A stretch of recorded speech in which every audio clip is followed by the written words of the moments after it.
Now let's move on to the multi-storey building collapse on Banana Island in Ikoyi Lagos State yesterday. Now the building identified was still undergoing construction when it gave way Wednesday evening. According to reports, workers were on site and may be trapped under the rubble.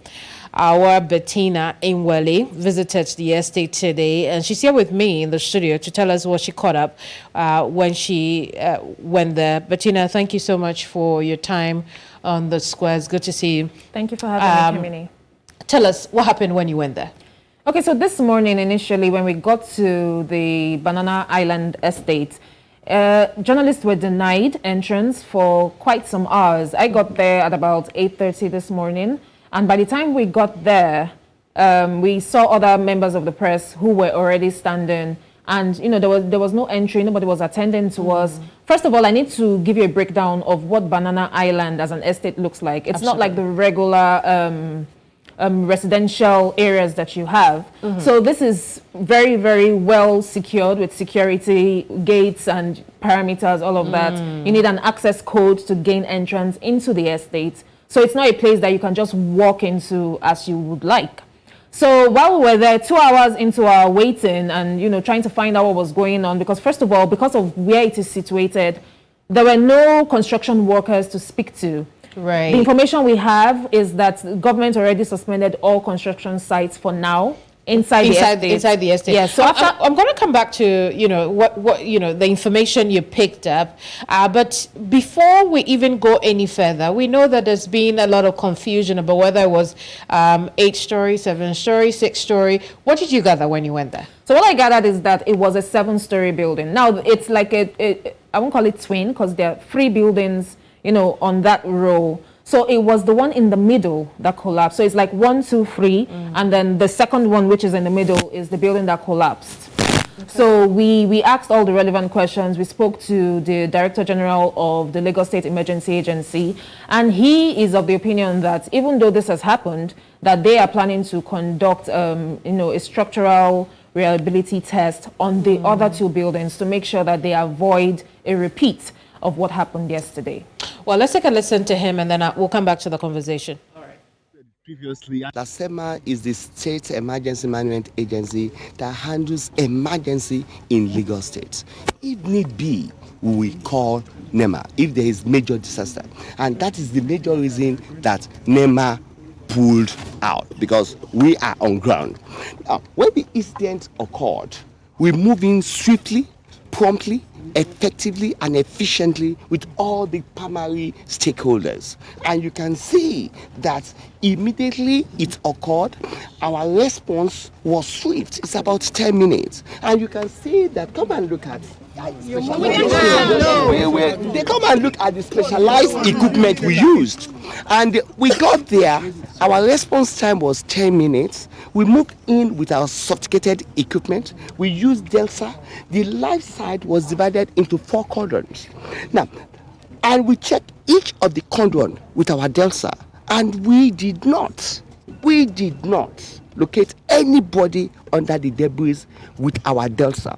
However, because we are professionals and meticulous about what we are doing, we are using a hammer and excavator with cranes together. We started moving from one layer to another.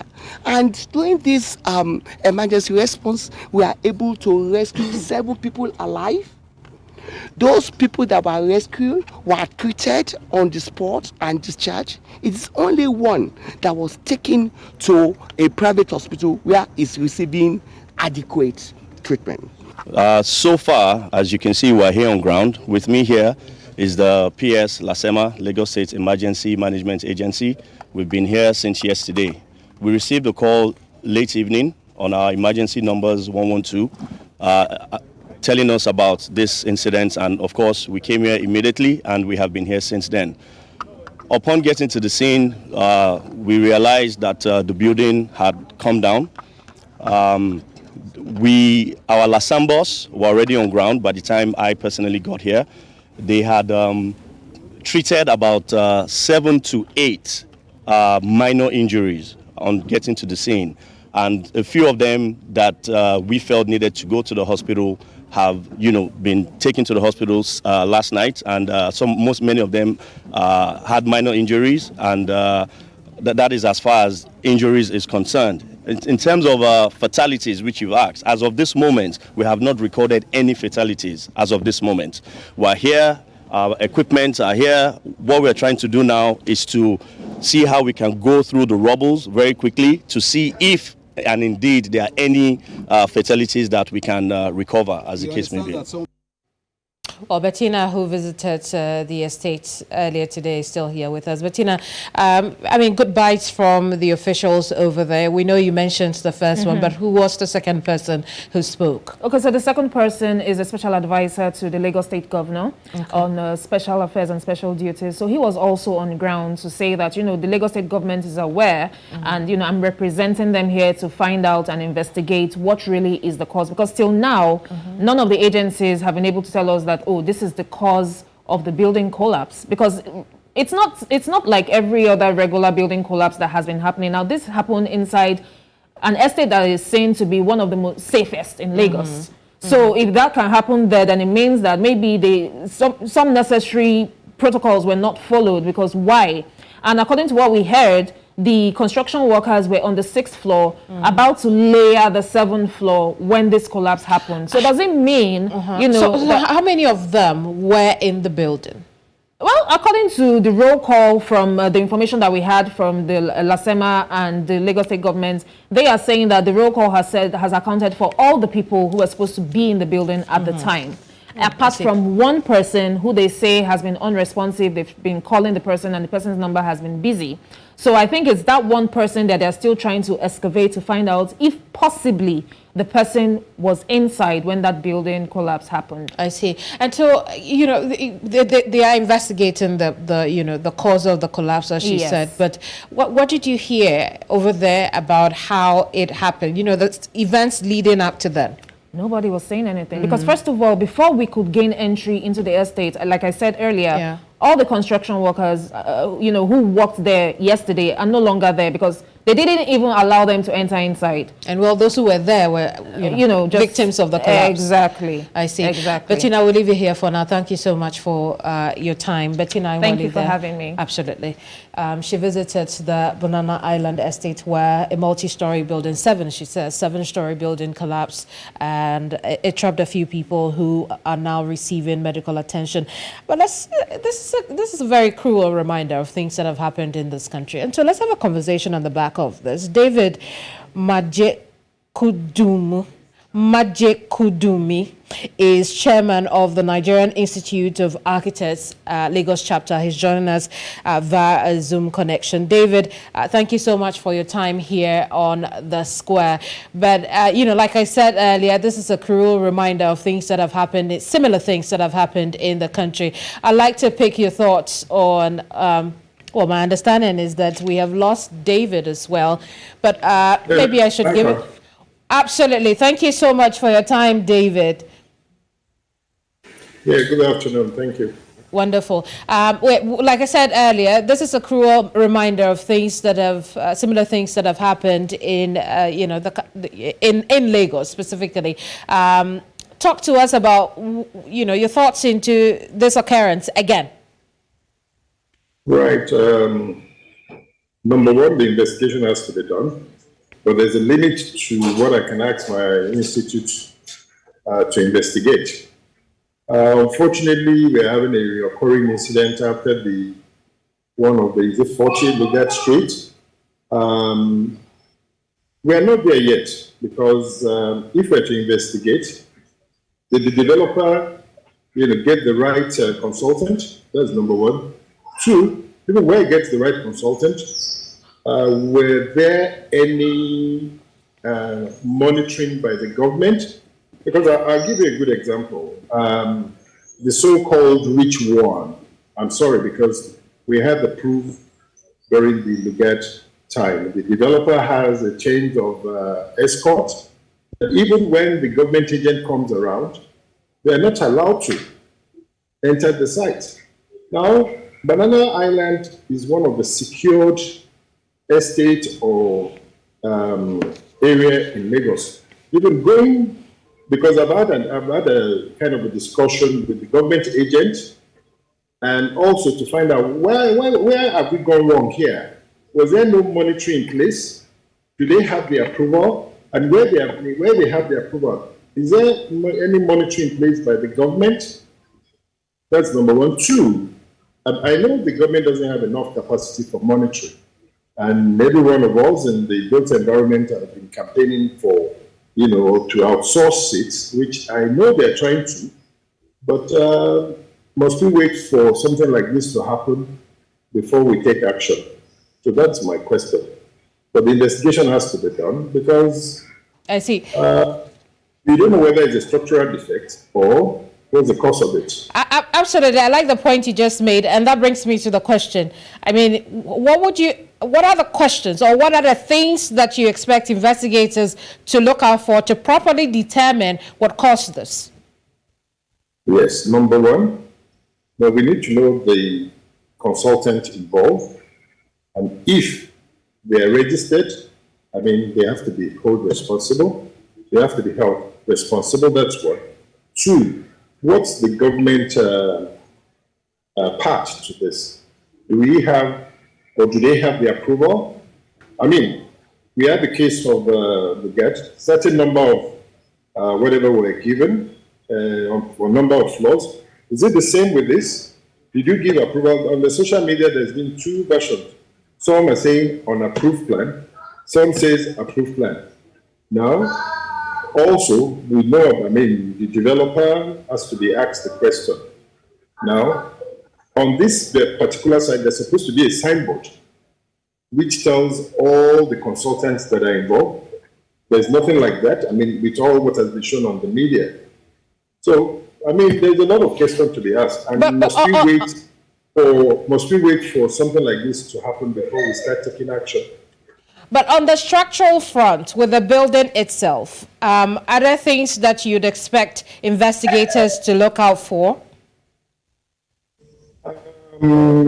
Yes.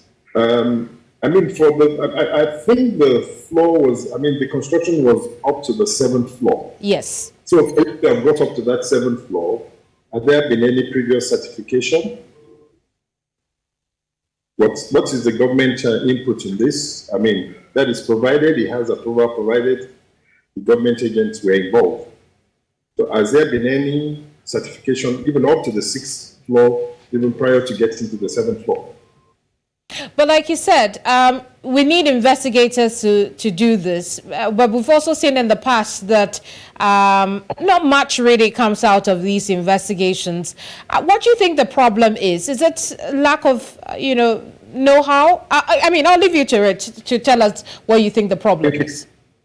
To my knowledge, I mean, right from about 2008, count on numbers of building collapse. At the end of the day, did they present the white papers? Anybody brought to justice? I mean, any politic measures? We don't hear about it. And it's so sad. Because that's what the country is all about. But what could be responsible for that? Because, it may not be enough to just say that we don't see what comes out of those investigations. Are there any challenges that, or perhaps, what really could be responsible for that? Do I say corruption or bureaucracy in the system as well? Because now, when you set up an independent body to investigate something, I mean, whoever the committee or whatever you set up brings a report. And what is expected is to see the report being published and then bring those who are culprits, to have the punitive measures. But I must say, like I mentioned, since 2008, I've never seen that happening. So, and the reason for this is a lot of questions to be asked. Is it someone who knows someone? Because we encounter that. Two, I mean, I will put the word corruption. I see. Because someone who knows someone, it's part of corruption. because I know the governor, I know this, please don't let this happen or let this happen. A lot of questions to be asked. Indeed. I want to talk about developers and, how responsible we hold them when things like this happen. Is it time that people are prosecuted for events such as this? Yes.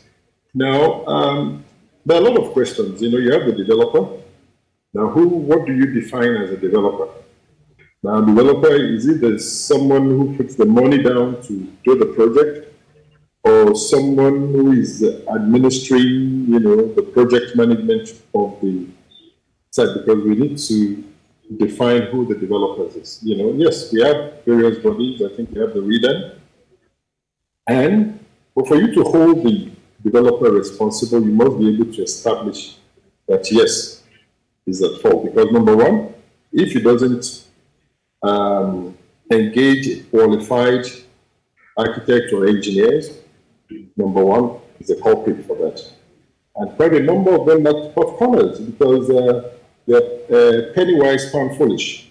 Now, instead of employing or getting the registered architect, they want to cut corners.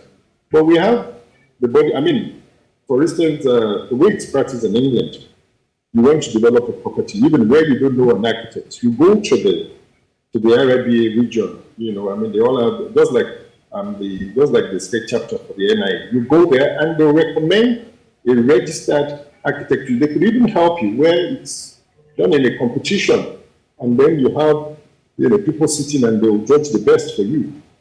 But nowadays, instead of going to a registered one, they don't want to pay. Because if you're building a building worth of 1 billion, and you don't even want to pay the architect, I'll just give the architect as an example. You don't want to give the architect about 10 million, or because the fees ranges between 4 or to 7.5% of the construction cost.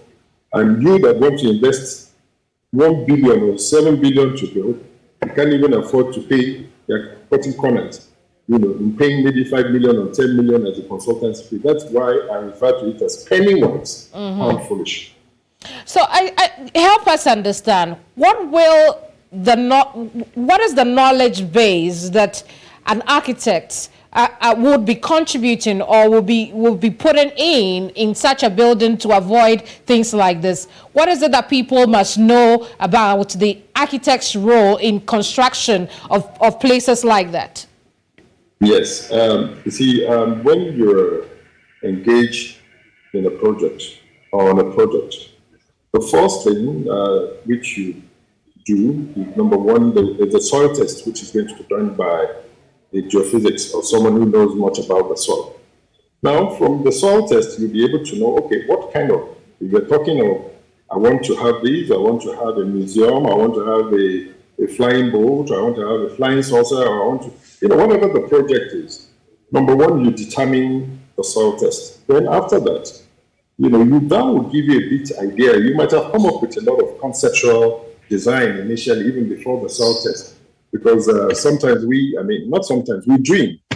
And it's not only us that dream, even the client will also dream for what he wants to do.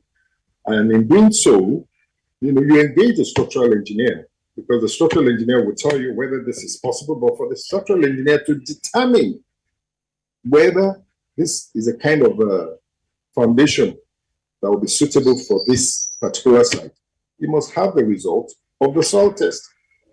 And thereafter, there are other consultants involved. You have the town planners, you have the QS, they have even so many other specialists involved. Because, for instance, if you even talk about the lift, the moment the building is going more than 4 floors, you have to put in the lift. Now you have to make sure you have the structure that will support the lift.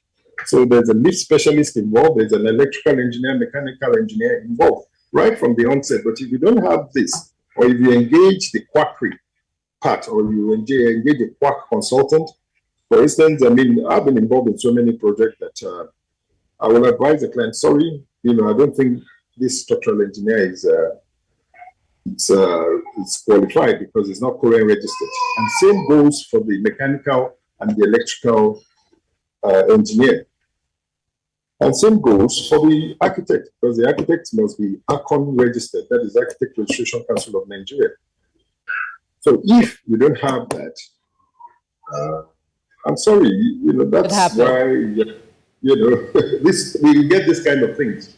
Okay, really. but so David, since investigators are yet to pinpoint the cause of this collapse, I just want to play the devil's advocate and ask: are there times, perhaps they may be rare, but are there times when this may just not be anyone's fault? It's just that the earth has refused to take up the building or the structure.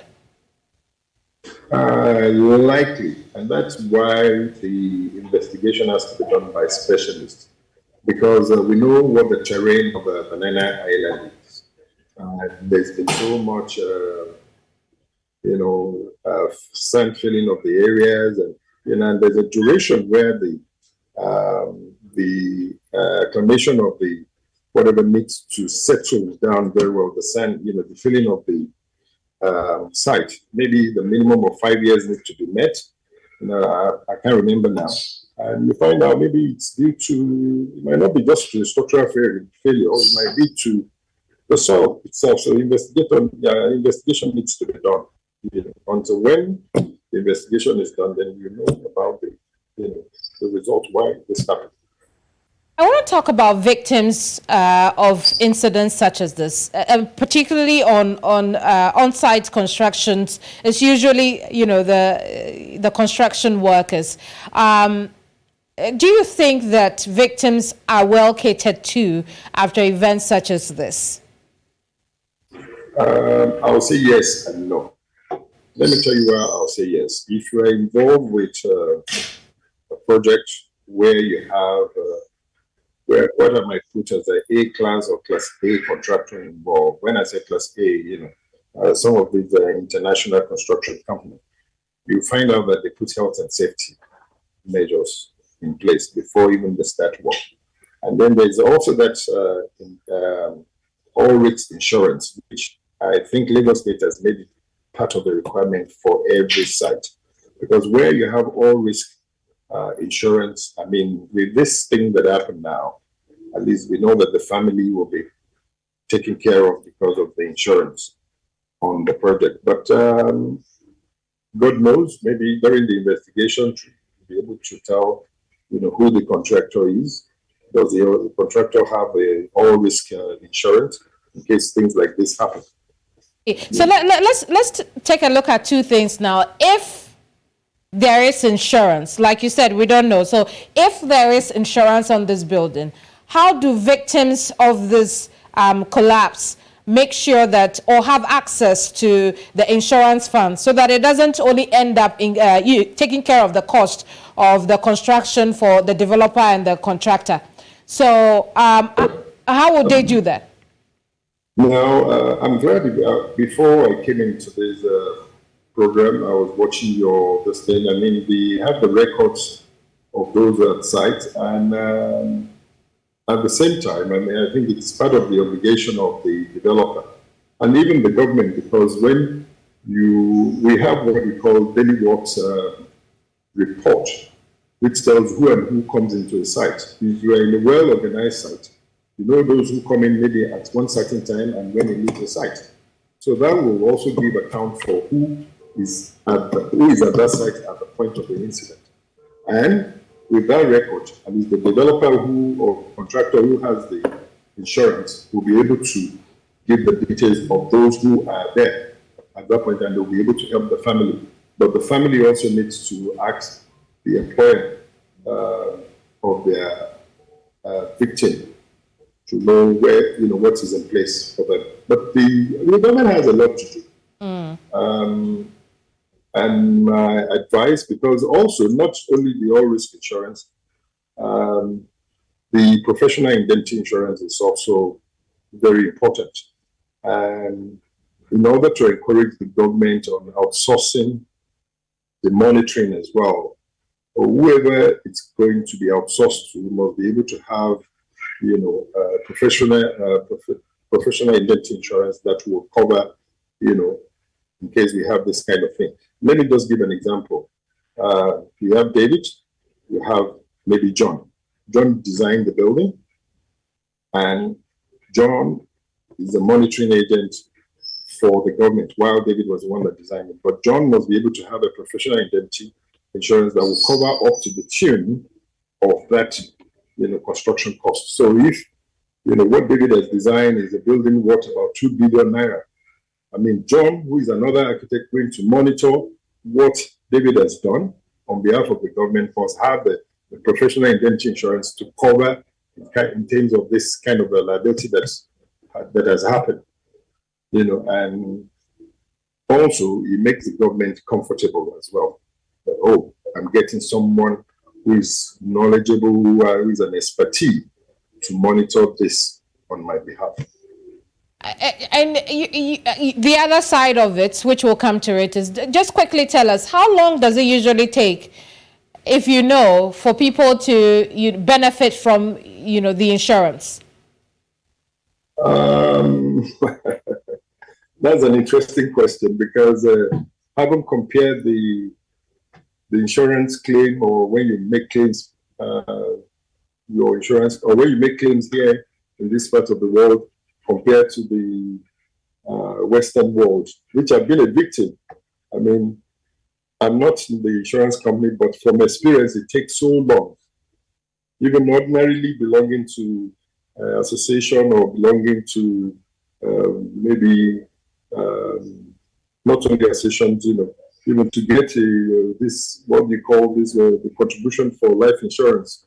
You find out that's when they said you should go and bring your dead father's or your grandfather's birth certificate before you can make the claim. Unfortunately, I'll tell you another good experience. I wanted to get a professional indemnity insurance from the insurance company in this part of the world.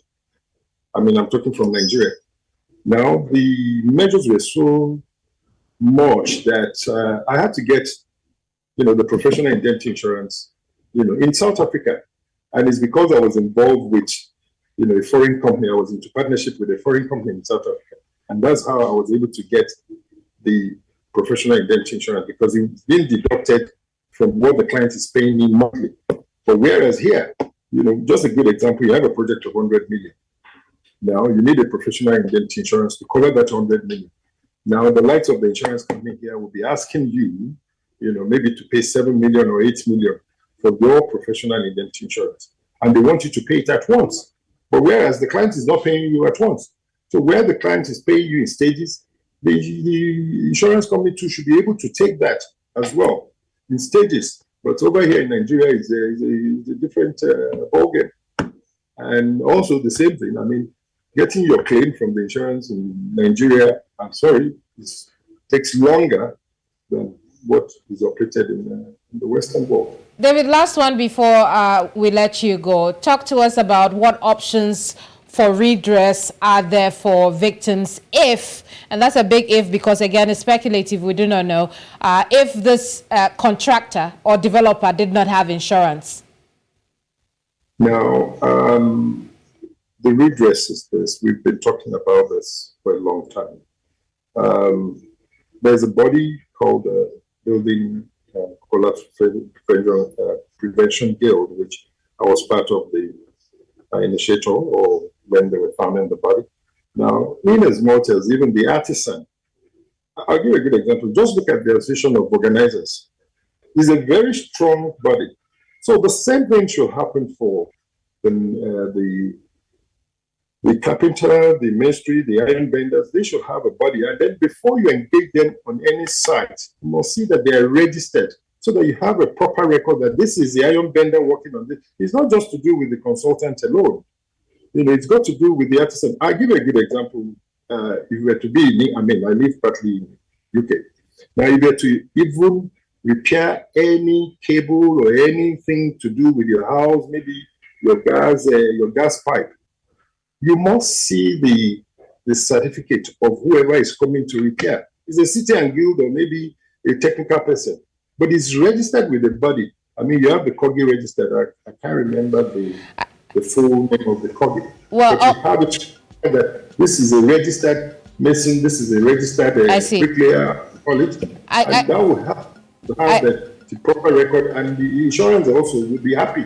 Very well. I guess would end the conversation here, unfortunately, David. That's all time we have for our chat today. But thank you for such a great conversation. Thank you very much.